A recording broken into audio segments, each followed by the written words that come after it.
الله الرحمن الرحيم. الحمد لله رب العالمين، والصلاة والسلام على سيد الأنبياء والمرسلين وعلى آله وصحبه وسلم أجمعين. وبليا إسلاما إن شاء الله عز وجل برنوتك إن هرآ الرتي وان برباتشيسا في مرتسات إتوكو واليادة تشيفنا إنس وانتوتا أمانتاك إن إسلام ما كيست أكان جلس ررمي نمني توكو إسا عملي فتشوفي أكاسما إتين جراتشون إرى جراتو كالرسول عليه الصلاة والسلام نفهما ربيني سبحانه وتعالى قرآن خيسة نفسير دا نموني هدون يرو أما كان إسا لغتني إرى فغاتني أمالا أرغمو دا إنس أمالا غاري كباتشو ناموسا هوراتشو في أكاسما نموتا وجين hariiroo gaarii qabaachuu ilaalchisee taha. Rasuulli alayhi salaatu wassalaam maal jedhan? khaslataani maa in tajammala alkhalaa'iqu bimithlihimaa xusnu lkhuluq wa tuulu samt. waan lama, amaloota lama namni isaan amaleeffate akkamitti bareedaa jedhan rasuulli alayhi salaatu wassalaam. namni amaloota lamaan kanaan himamu akkaan bareedaadhaa jedhan. tokkoffaa amala gaarii naamusa, inni lammaffaan callisuu dheeressuu jechuu, waan dubbattu irra kan dhageeffattu baay'achuu. lamaan kanaan namni ibsame silaa amalli isaa tolee jedhan. hadiisa kana Abdullah bin Muhammad Abu Bakr ibn Abi Duniyaa al-Qurashiin kitaaba isaanii as-Samt jedhamu keessatti odeessan.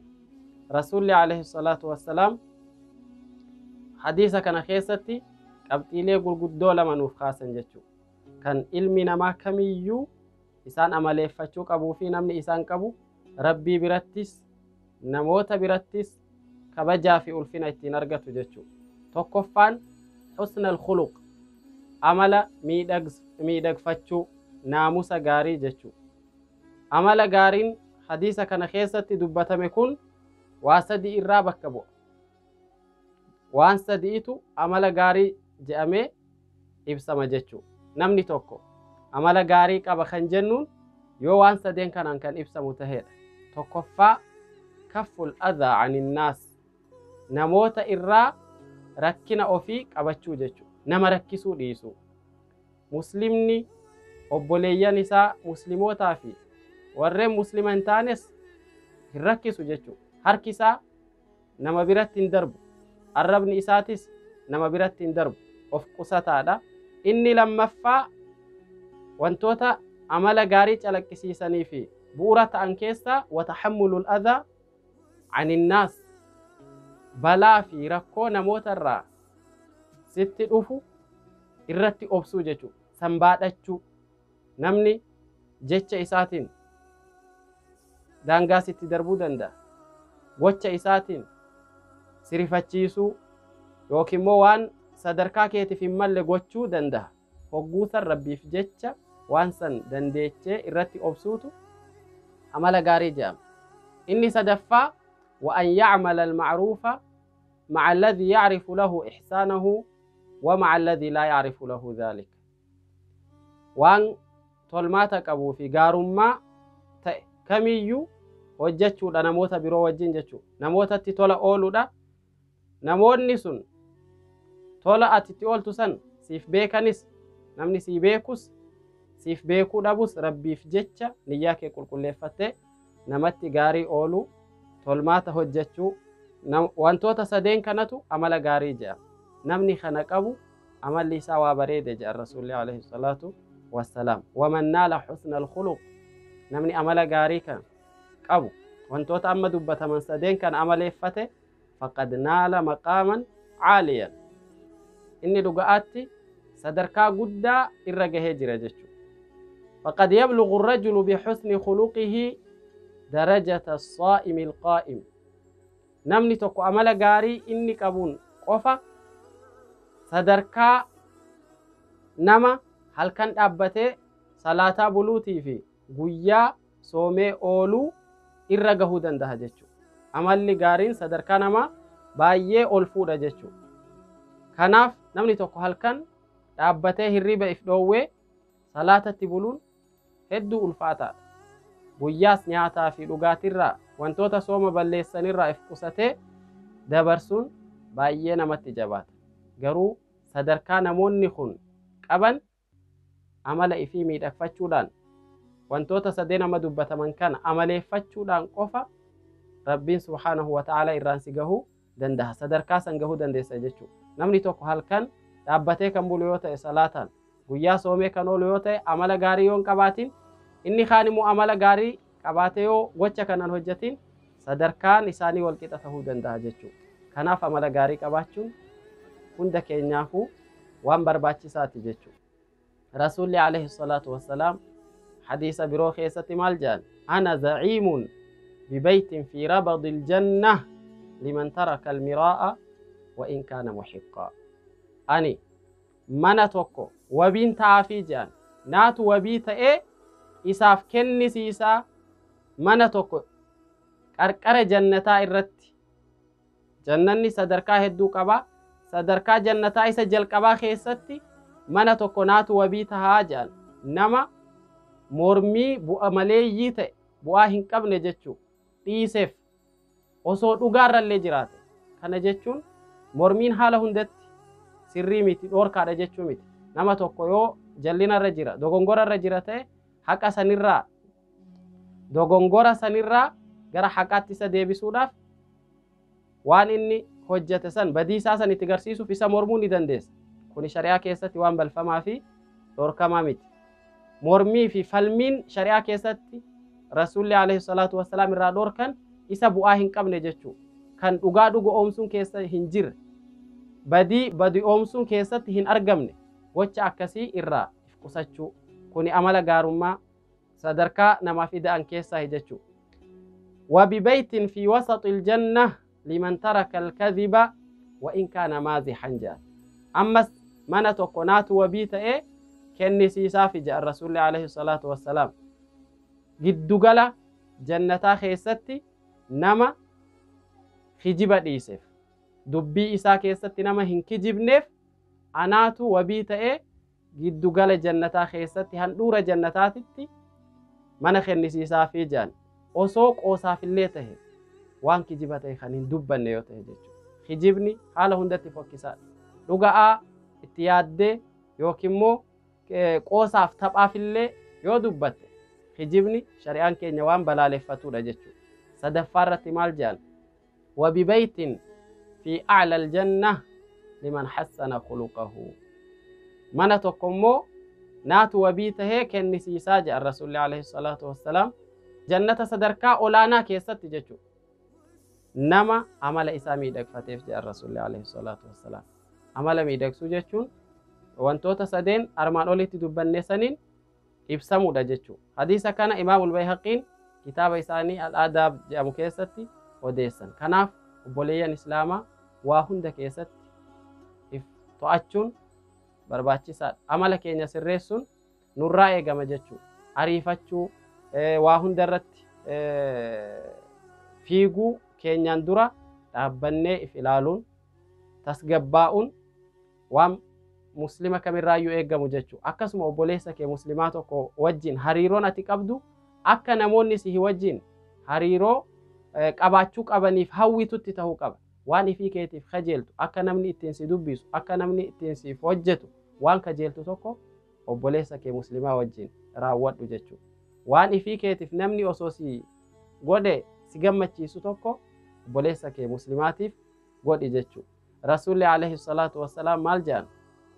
Man ibtuliya fasabar. Namni Rabbiin subhaanahu wa ta'ala addunyaa keessatti isa mokkoree balaa hedduu itti buuse, jireenya itti dhiphisee irratti obse, wa u'tiya fashakar. Rabbiin waa kennee fi isarratti galatoonfate jechuudha. Namoonnis yoo tolmaatatti oolan kan isaan galateeffate. Namni akkasii wa dhulima faghafar. Namoonnis isa miidhanii miidhaa irraan geessisanii kan dhiifama godheef jechuudha. Osuma irraa haaloo bahachuu danda'u, humna isaanii ol tahe qabaatee harka irraa baafachuu osoo danda'uu namni dhiifama godhe wa zalama fastaghfar hogguu namoota miidhes kan araarama gaafatu jechuudha. Nama san deemee dhiifama kan gaafatu rabbii inni ajaja isaa dhiise sanis kan araarama gaafatu namni ta'e namoonni amala kanneeniin ibsaman ulaa'ika lahumul amn wa hum muhtaduun jedha rasuulli alayhi salaatu wassalaam. Isaan bori guyyaa qiyaama nageenya qaban jechuudha. Rakkoon isaan hin mudatu, cinqii hin qaban. Guyyaa namoonni dhama'an san keessatti tasgabbiin jiraatu. Guyyaa namoonni rakkatan san keessatti bal'inaan jiraatu jechuudha. Wa hum muhtaduun isaan karaa sirriitti qajeelfamanii jiran jedha rasuulli sallallahu alayhi wasallam.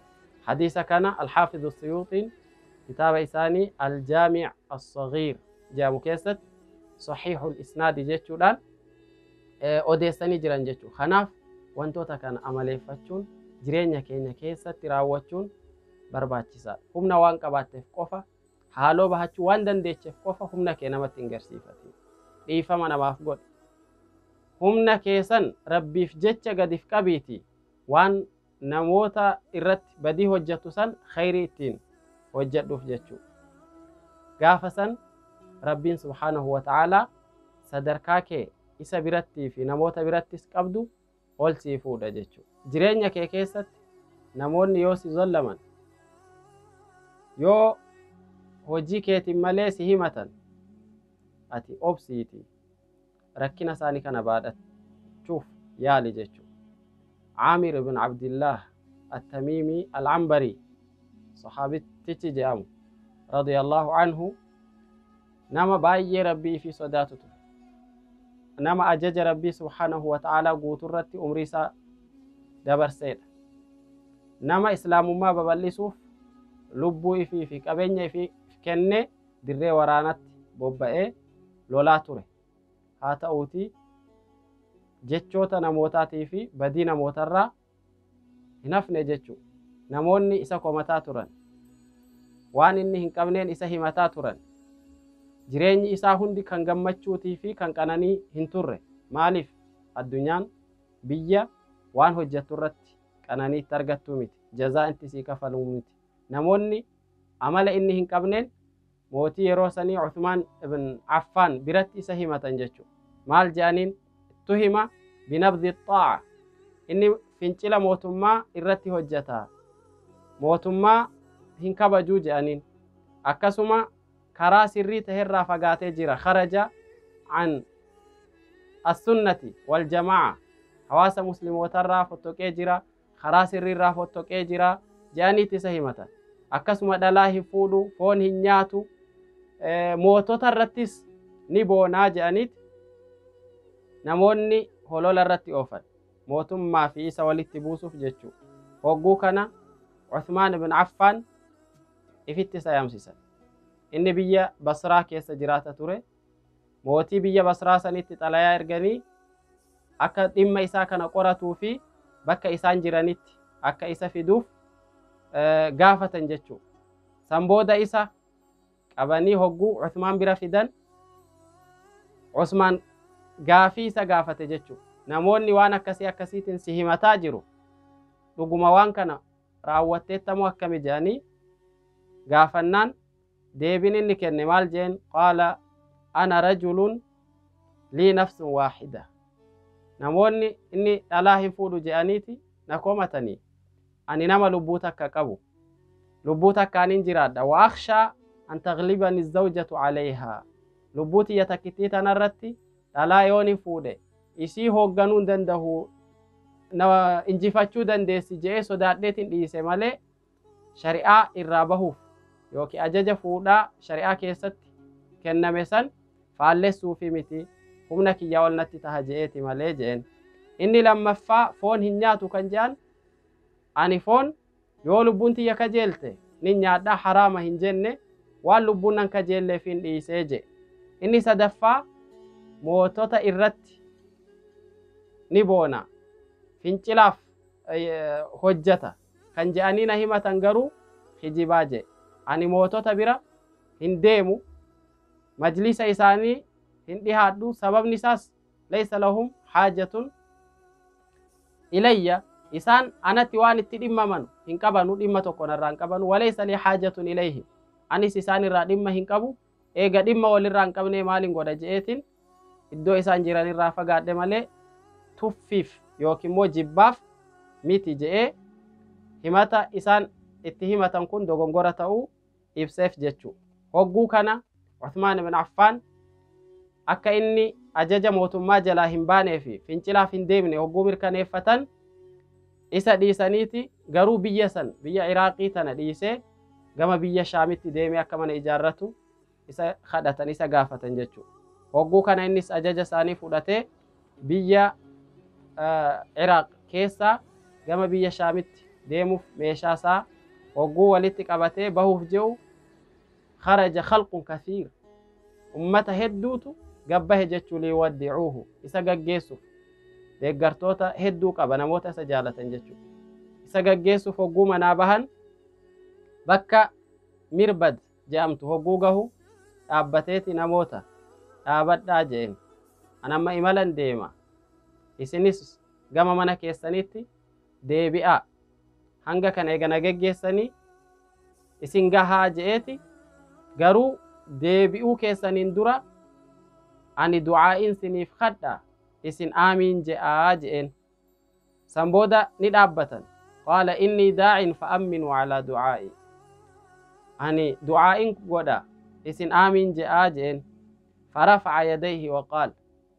san booda harka ol qabeeti maal je allahumma man washaa bii yaa rabbii kiyya namaatu anarratti sobe wakadhaba alayya akkasuma ani waan hin qabne narra kaaye narratti kijibani wakaana sababan fi ikhraajii min baladi akkasuma nama ana biyya kiyya keessa jiraadhu keessa baasuuf sababa ta'etu jira wattafriiqi baynii wa bayna suhbati nama anaa fi jaalalloowwan kiyya adda baasuuf hojjeteetu jira allahumma inni safahtu anhu yaa rabbi an dhiifama godheef nama saniif nama biyyarraa akkan bahu sababa ta'e anarratti waan hin qabne kaayesan dhiifama godheefin jira obseefitin jira fasfah anhu atis gama keetiin dhiifama godhiif je wahibhu alcaafiyata fi diinihi wa dunyaah diini isaatii fi duniyaa isaa keessattis nageenya kenniif nama kan isa qajeelchii je'ee